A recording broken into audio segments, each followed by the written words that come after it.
2 d'octubre i encara fa aquesta santa calor. Fa dies que jo ja tinc ganes de tapar-me amb mantetes i posar-me dessuadores. Però és que així no es pot. Quan arribarà veritablement l'spooky time? El cozy time? El no suar com un porc time? En fi, jo només sé que sóc una noia amb molts llibres, un book tag de tardor per fer i un somni, que és que arribi ja d'una punyetera vegada la tardor. Jo sóc la Marta i benvinguts de nou al meu canal de BookTube. Com ja us he dit, avui porto un book tag de tardor que vaig veure per primera vegada al canal d'Elliot Brooks, que és un canal en anglès, que si domineu l'anglès i us agrada la fantasia no us podeu perdre. I comencem amb la primera premissa, que és a la tardor, amb l'aire pur i clar, digues un llibre que tingui una localització molt vívida. I en aquest cas he de dir sí o sí un dels meus grans favorits, dels que fa molt temps que no us parlo, que és la saga de Nevermore de la Jessica Townsend. És una saga infantil en la que seguim aquesta noia, que és la Morrigan, que tota la seva vida li han dit que portava mala sort i que estava destinada a morir en el seu 11è aniversari. Però just quan s'ha de complir aquest fatídic destí, apareix el Jupiter North per emportar-se-la a la màgica ciutat de Nevermore. Aquí la Morrigan començarà a entrenar-se per entrar a una societat màgica i haurà de passar unes proves per poder-hi entrar. De moment hi ha 3 llibres en aquesta saga, estem esperant el 4, però l'important i el perquè està en aquesta premissa és que Nevermore és una localització a la que tu sents que estàs viatjant en cada un dels llibres de la Jessica Townsend. No és només que tingui una escola màgica que podria fer avergonyir a certa escriptora TERF que no penso esmentar. És que a més, a fora de l'escola hi ha tot un món, tota aquesta ciutat, que és pura màgia, i l'univers màgic que suposes que hi ha al voltant se sent com molt vast, molt gran. Són uns llibres que per mi són un 10 quant a narració, personatges, la creativitat de l'autora, però amb tot això no podem menystenir que el món de Nevermore és una passada. La següent premissa és la natura és bonica però també s'està morint. I és un llibre que estigui escrit d'una manera preciosa però que lidi amb temes de pèrdua i dol. I en aquest cas no podia ser un altre llibre tampoc que Our Wives Under the Sea, de la Julia Armfield, en el que seguim 2 noies que estan en una relació.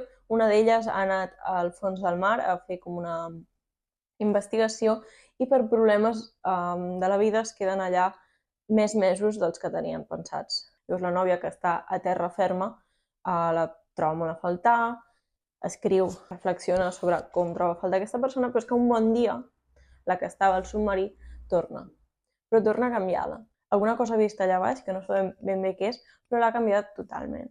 I és un llibre que ens explica com aquestes 2 persones es van separant sense que hagi passat res, en concret sense que hi hagi hagut un gran cataclisme a la relació, però simplement pel fet d'haver canviat, mica en mica aquestes persones s'aniran allunyant cada vegada més. I això, evidentment, és una experiència terrorífica i Julia Armfield et parla d'això i de la possible pèrdua de la seva parella quan encara no sap si tornarà, si no tornarà o el què. Ho escriu d'una manera molt bonica, amb una prosa bastant florida, però on no trobo que hi hagi res de més. La tercera premissa és la tardor és la temporada de tornar a l'escola. Digues un llibre de no ficció que t'hagi ensenyat alguna cosa nova.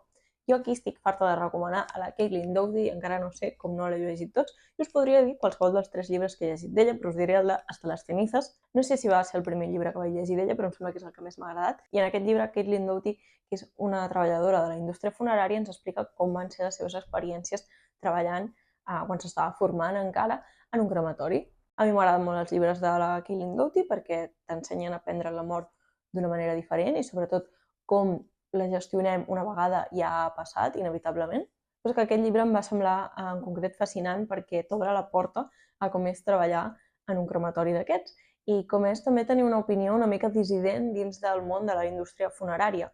Que sembla que no, però és una indústria milionària i que molta gent fa servir per lucrar-se. I que de fet moltes coses d'aquestes que ja donem per inamovibles no són més que un estudi de màrqueting de com poden fer més calés. La Caitlin Doughty sempre em fa aprendre molt d'aquest tema que és el negoci de la mort.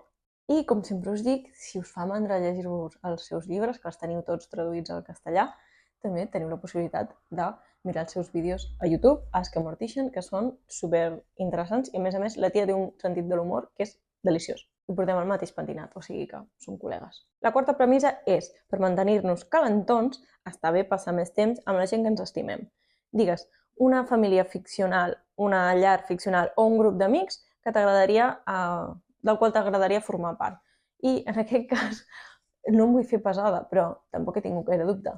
Evidentment, a mi m'encantaria formar part dels Six of Crows perquè és, jo crec, el llibre que millor ha fet el trope aquest, o el tropo, de la família trobada. En aquest llibre de fantasia ens trobem amb una espècie d'Amsterdam ficcionat, en el que hi ha aquesta espècie de 6 inadaptats que es dediquen a viure doncs, robant i organitzant cops contra les autoritats i sobre els mercaders, que són els que realment tenen el control d'aquest Erdam. Al capdavant d'ells hi ha el Gasbreker, que és un noi que va coix, té una infància super traumatitzada, però és com un mastermind així dels plans. Però a més hi ha la Inés, que és la millor espia de la ciutat, hi ha la Nina, que pot controlar una mica les emocions dels altres, i hi ha un seguit de personatges que són superinteressants i junts formen una família poc usual, perquè no són una família, al final són persones que s'han trobat. Aquest llibre forma part d'una duologia que va després de la trilogia original del Grishaverse de l'Ali Bardugo, que no té per què llegir-se abans, vull dir, s'entén perfectament sense llegir-se els 3 que van abans. Jo, de fet, només m'he llegit un d'aquells llibres i ho vaig deixar perquè no m'entusiasmava com em va entusiasmar aquesta duologia. I més que res perquè ho sapigueu, en aquest món hi ha també els Grisha, que tenen diversos poders. I, evidentment, els personatges que sortiran aquí seran Grisha. Però jo trobo que s'explica perfectament en aquest primer llibre i el segon ja és qüestió de gaudir perquè ja estàs situat, ja coneixes a tothom i te'ls estimes tantíssim i no vols que els hi passi absolutament res. I, de veritat, va ser un dels llibres que em va tornar com la passió per llegir. Jo mai he deixat de llegir, però aquests em van tornar a enganxar a la lectura. La 5a premissa diu: les colorides fulles dels arbres estan caient al terra. Ensenya'ns una pila de llibres que tinguin el llom amb els colors de la tardor. I aquí jo ja m'ho he preparat, perquè no si ho havia de fer al moment, i aquí tinc aquesta espècie de arc de Sant Martí de la tardor, que he de dir, em sembla que m'ha quedat prou bé, i el composen Bunny, de la Mona Watt, amb aquest vermell fosforito, Boys in the Valley, del Philip Fracassi, que és molt diferent al llom de la portada, Carcoma, de la Laila Martínez, Big Swiss, que esteu farts de veure en aquest canal últimament, de la gent vegan, i No se voló la niebla, de Marina Tena. La 6a premissa, li he donat una mica la volta, ja veureu. La tardor és el moment perfecte per explicar històries a la vora del foc. I jo us porto Perdida, de la Gillian Flynn.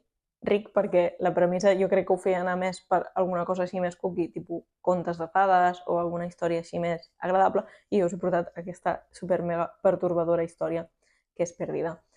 El Nick i la Amy són la parella ideal americana fins que la Amy desapareix. I llavors el Nick està explicant una mica com va la investigació i com s'ha d'enfrontar a les sospites del públic general i fins i tot de la policia de que potser ha sigut ell qui li ha fet alguna cosa. El Nick és un personatge amb el que costa molt empatitzar, volgudament, per l'autora, i que fa molta ràbia. I el fet d'estar atrapat veient-ho tot des de la seva perspectiva, d'una banda segueix perquè ens puguem posar una mica a la seva pell, però realment és un personatge en el qual tu no pots acabar de confiar. Primer perquè està involucrat en una cosa molt xunga i després perquè és un paio tan antipàtic que és que no te l'acabes de creure. Però clar, l'autora et fa reflexionar, no me'l crec perquè no em cau bé o no me'l crec perquè realment aquest tio li ha fet alguna cosa a la seva dona.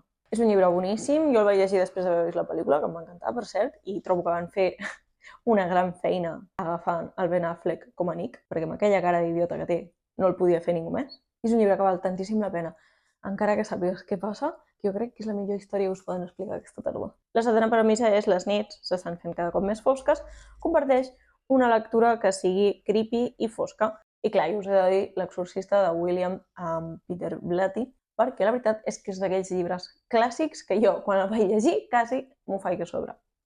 En quin sentit? No en el sentit que m'estava tapant amb la manta, però sí que em van entrant en el cos una sensació molt desagradable mentre jo llegia aquest llibre, que està escrit magistralment, en el que, si no heu vist la pel·lícula ni heu llegit el llibre, seguim una mare soltera amb la seva filla que sembla que ha estat posseïda pel dimoni. Però la perspectiva que se li dona és molt interessant perquè aquesta dona, per causes de la vida, té coneixences amb homes de Déu que estan intentant discernir, investigar si realment aquesta noia té alguna condició mèdica o està posseïda i se li pot fer un exorcisme. És molt interessant veure aquests homes de fe no donant res per suposat i fent l'exercici de veure, compleix les característiques, no les compleix. Realment és el dimoni en el sentit del diable o és una cosa que està afectant aquesta noia i que té una solució més mundana, potser. I fa por, fa molta por perquè està superben escrit i perquè tant si és una possibilitat com si és l'altra, la Regan, la protagonista, està fotuda. 8a premissa. Els dies cada cop són més freds. De bo. Digues un llibre que sigui curt i que et pugui escalfar el cor en un dia fred i plujós. I en aquest cas us diria La segunda avenida de Hilda Bustamante, de la Salomé Esper, que és un llibre que vaig llegir fa alguns mesos aquest any. És un llibre molt curt en el que la Hilda Bustamante, que és una dona gran que s'havia mort, es desperta un bon dia. I naturalment el que fa un cop desperta és tornar cap a casa, que és el que vol fer, vol estar amb el seu marit, amb la seva gent. I quan torna anem veient la reacció de la gent que ja l'havia plorat la seva mort a la seva tornada. Però també veiem com van reaccionar a la seva mort i és un llibre que és molt bonic, que ens ensenya que una persona normal i corrent pot deixar una petjada molt intensa en el cor de la gent i és commovedor veure aquesta última i impossible oportunitat de tornar a veure una persona que et falta, que voldries dir-li coses i que ja no hi és. I aquesta gent tenen l'oportunitat de fer-ho, però clar, saben que no durarà perquè la Hilda en veritat està morta. Igual que va morir una vegada, pot tornar a morir. És un llibre que parla des d'una perspectiva molt tendra del que és la mort i de l'impacte que tenim els uns en els altres. La penúltima premissa és la tardor torna cada any. Potser el canvi climàtic hi té alguna cosa a dir aquí. Digues un llibre que sigui un dels teus antics preferits al que t'agradaria retornar aviat. I en aquest cas és un altre llibre amb el que us he donat la matraca ja alguna vegada, que és If We Were Villains, de la Emil Rio, que és un dels meus llibres preferits i m'agradaria moltíssim rellegir-lo. Seguim uns estudiants en una universitat així bastant d'èlit i molt especialitzada en teatre, en la que, a més, hi ha com una especialitat en la que només es dediquen a estudiar Shakespeare. Aquests estudiants, com ja podeu imaginar, són artistes, són una mica excèntrics, són estranys, però no són interessants només per això, sinó que seguim un passat i present en el que, en el present, l'Oliver el va veure el detectiu que el va posar entre reixes. I el va posar entre reixes perquè un d'aquests nois que estudiaven Shakespeare va morir. I el cas es va tancar donant per suposat que havia sigut l'Oliver. Però anys després, quan ha de sortir de la presó, el detectiu que el va tancar a la garjola vol saber realment què va passar. És una història èpica, intensa, d'aquelles que et fan patir, que t'agafen i ja no et deixen anar, amb uns personatges passats de volta, pedants, que encantarà qui hagi agradat, evidentment, la història secreta, perquè veu molt de la història secreta aquest llibre, però que també trobo que se li ha de donar el seu mèrit perquè és la seva pròpia cosa i és una molt bona cosa aquest llibre. I per acabar, la desena premissa no és sobre llibres, però potser sí que és una mica sobre el món lector, que és la tardor és el moment perfecte per posar-te com a gust a llegir a les nits. Digues quins són els teus accessoris preferits per fer de la lectura un moment acollidor. I en el meu cas, a mi em va molt bé. Bueno, aquest sofà soc la fan número 1 del sofà i em poso aquí i a llegir durant hores. I el que em va molt bé quan comença a anar-se'n el sol, com ara mateix, per exemple, és aquest llum de peu potentíssim i que tinc apagat perquè no hi ha cap necessitat de cegar-vos, però ho puc fer un moment. I que me'l poso jo aquí sobre, que el puc moure tant com vull, mentre estic llegint i que em va perfecte per poder veure què posa a la pàgina perquè començo a tenir la vista una mica cascada. I l'altre gran accessori per mi, des de ja fa unes quantes nits, és aquesta manta que la que jo vaig notar el primer bri d'aire fresc vaig obligar a la meva parella a que anéssim a comprar una manta perquè no en teníem cap i jo soc super freudolica. Doncs amb aquesta super manta gegant jo em tapo aquí i ja soc feliç i em puc posar a llegir les hores que siguin.